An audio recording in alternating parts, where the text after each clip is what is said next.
Hello YouTube folks, welcome to my channel. My name is Steph and today we're doing another monthly reading wrap up. Today we're talking about all the books that I read in March. And again, disclaimer, just like in February, my February reading wrap up, a lot of these books are Toni Morrison books. Please go watch my Toni Morrison video where I talk about her entire bibliography and how I read it for Black History Month and Women's History Month, the things I learned, my thoughts, some information on Toni Morrison, all that good stuff. So this is going to be a quick video because again, like I said, a lot of these books I go really into depth in my other video. Let's get started. So the first book I read in March, I actually started and completed March 1st. It's Home by Toni Morrison. It's a really quick read, but it was my favorite out of all of the 11 books that I read by her. Quick synopses. It's about this war veteran who comes back to America, isn't received the way he's expected to, has lots of issues with PTSD and flashbacks and anger issues, and comes back to discover that his sister, they're both Black, his sister is being experimented on by a scientist doctor guy for reproductive health, kind of against her will. So he goes on a mission to save her. I gave this one 5 stars. The next book, another Toni Morrison. This one is Love. This was, I think, my least favorite out of all of her books. I kind of got lost in the sauce with this one and I didn't really like any of the characters or the plot. It was just not for me, you know, it's one of those situations. It's about this man who has recently died and the daughter of his second wife and his first wife, or maybe it's the daughter of his first wife and his second wife. I think it's that one. They're fighting over like his will and his property and his estate. And it kind of explores all the women that he kind of mowed through while he was alive and how those women perceive each other. I gave this one 2 stars. The next one is not a Toni Morrison book, but I did also make a video on this one and this author's other book. The next book I read was Hell Followed With Us by Andrew Joseph White. Please go read these books. The video I did, I'll put the link or whatever. Spirit Bears Its Teeth and Hell Followed With Us. Spirit Bears Its Teeth I read in January. Hell Falls With Us I read in March. Andrew Joseph White's 2 YA LGBTQ horror novels. They're incredible. Please go read them. Hell Followed With Us, though, is about this future world where this faction of Catholics, these evangelical people, have created this virus that has wiped out most of the human population, and the population that's left over they kind of are trying to control. They're like very zealoty, and this trans person is mutated with a specific strand of the virus to make him like the reckoning, I guess. Like he's gonna be the weapon of these evangelical religious extremists. But he escapes and he finds this like LGBTQ help center that a bunch of LGBTQ people stayed in after like the apocalypse of this virus. And he kind of joins forces with them against the religious faction of people that are trying to take over the world. It's incredible. It's romantic. It's absolutely terrifying. Body horror galore. Lots of religious trauma implications, lots of discussion about like body dysphoria but in a way that relates to both like the mutated people and being transgender. It's so good. It's so good. You could tell it's Andrew Joseph White's debut novel. It definitely has some holes that Spirit Bears Its Teeth, his second book, which I read first in January, covers up very cleanly. He definitely grew as an author. Very much looking forward to his third book coming out in, I think, September or October, Compound Fracture. But yeah, Hell Followed With Us. This was 5 stars. And this might be in my like top 10 books. Top 10 books of 2024. The next book I read, the next 3 are all Toni Morrison books, but it's the last. It's the last of the Toni Morrison books. The next one was A Mercy. I gave this one 4 stars. It's, I think, like the oldest time period out of Toni Morrison's books. She likes to write kind of like all over the place. and it takes place during slave time, and it's about this slave woman who gives up her like infant child in hopes that the child will have a better future than what the child would probably have if she stayed with her mother on the plantation that the mother worked at. And so the child grows up, and we kind of like journey with her in her adult age, dealing with abandonment issues from her mother, strange relations with the other slaves, and like this better situation. But like, how good can it really be if you're a slave, right? So there's lots of conversation about that. And also the like delusion of joy that people who are extremely traumatized or are just desperate to escape their horrible situation kind of can have when something good happens. It's like you like hyper attached to it, and this main woman does to a man who kind of like skirts through town. It was an interesting read. It just wasn't my favorite, so I couldn't give it 5 stars, but I definitely like this one. 4 stars. Next one is God Help the Child, also by Toni Morrison. This was the last book Toni Morrison wrote in 2012, I believe she wrote this one. It's the only modern time. Oh, sorry if you hear a bell. My cat is being feral. But God Help the Child, it's the only modern time. It was written, I think, for the time period of 2012. But this one is about this girl who is raised to believe that because she is dark black skinned, she refers to herself, when people call her blue black, that she's ugly. She's raised to believe that she's ugly. But then when she becomes an adult, she kind of like claims her beauty. She only wears white. She becomes a model. She owns like a beauty makeup company or something like that. And it just kind of explores her perception of herself, other people's perception of her, how white people perceive her, how other black people perceive her. It was a very interesting read. The main girl is like, she's really interesting. She's definitely one of Toni Morrison's most interesting characters, in my opinion, because she's like, I literally know everything and I can do anything because look at me, I was raised to believe I was ugly, but I'm actually beautiful because I manifested it. This woman in God Help the Child invented manifestation. It's a good one. 5 stars. The last Toni Morrison book I read was called Paradise. I gave this one 3 stars. It's the 3rd book in the like Beloved trilogy. It's like Beloved, Jazz, and then Paradise. Oh my god, do you guys hear my cat? Are you okay? No response. Okay. Well, what are you doing?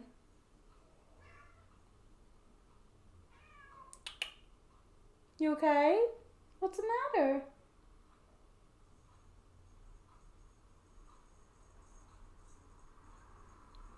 Here she come. Hi. You haven't interrupted a video in a while. Come here.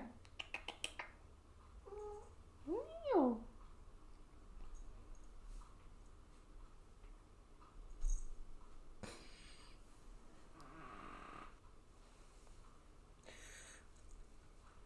Can I pick you up? Are you gonna hate me?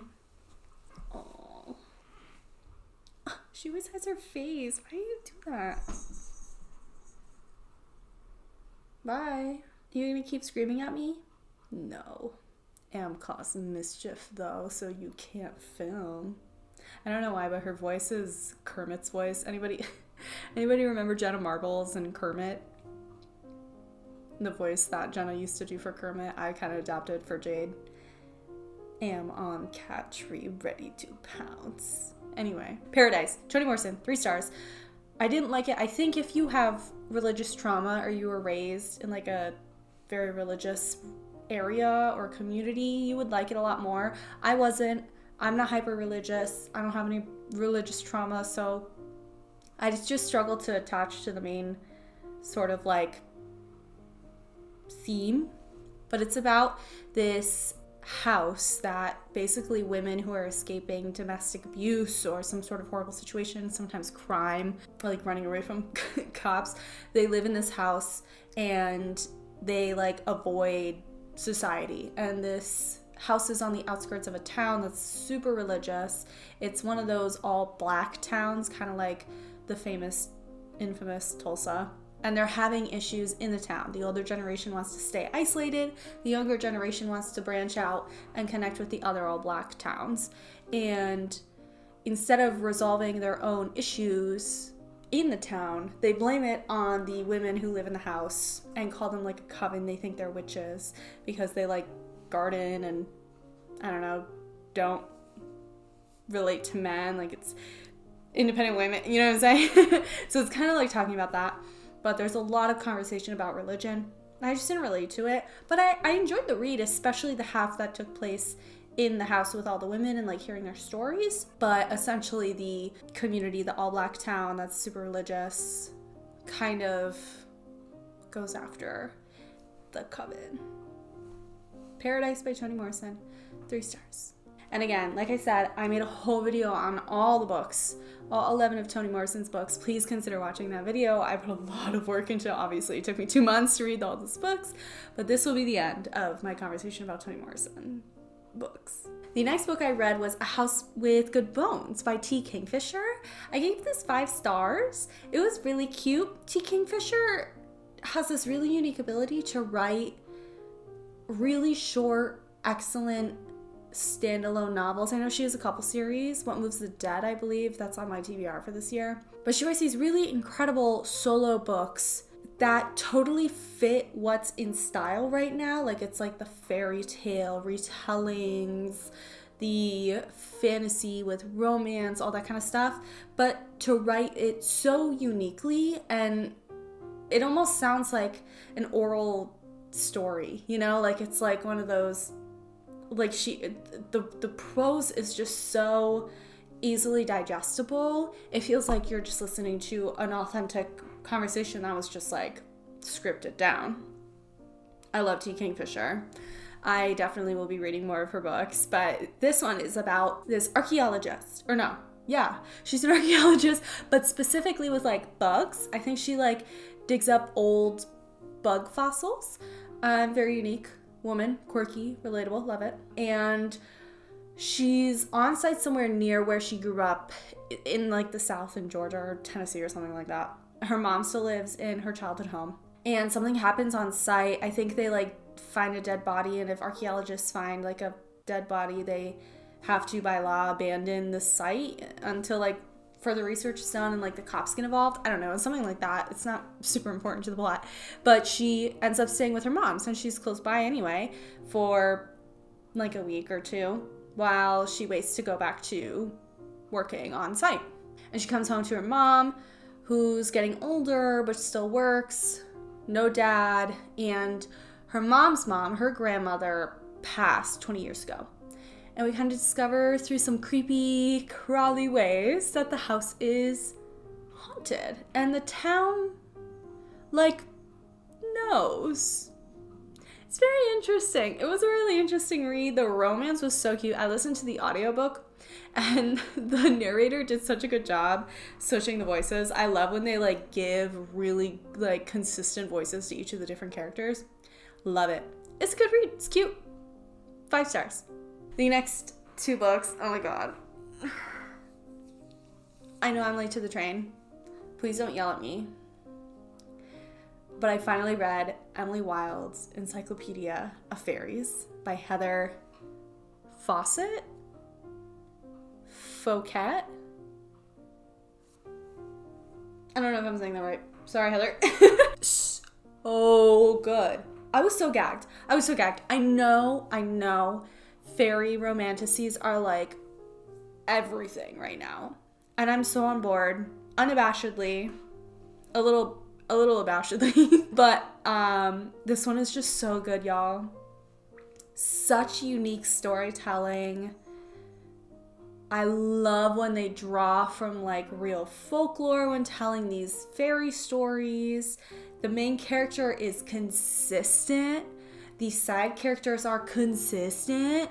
The stakes are kind of low, but it's still scary. Like, people like get kidnapped and die and stuff, but it's still got like that cozy vibe. I loved it. I gave it 5 stars. if you don't know what it's about, Emily Wilde is the main character. We live in a universe where fairies are real. They're kind of like newly starting to be researched and documented. So there's like scholars of fairies. They're called like dryadologists. And Emily Wilde really wants that tenure. She really wants that tenure. So she's trying to write an encyclopedia of all fairies across all nations, all the like current knowledge that humans have.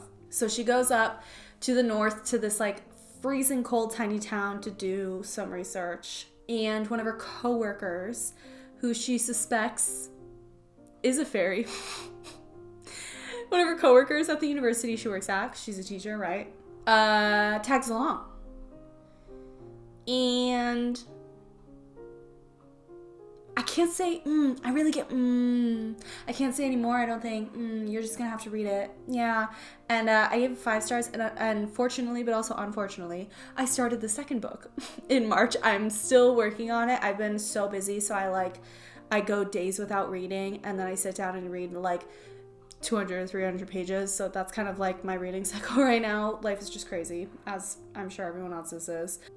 In the second book, without giving anything away in the first book, her and her potentially fairy coworker are on another adventure. She finished her encyclopedia. Her boss is jealous because he was also working on an encyclopedia, but he didn't tell anybody because he wanted it to be this big scholarly surprise. So he's so salty that she got to it first. And now her mission is to draw a map of all of the fairy realms, all the other lands, right? That's like the story of the book. Emily Wilde's map of the other lands. Oh my god, can I talk? Emily Wilde's map of the other lands. There we go. And so for it's cute.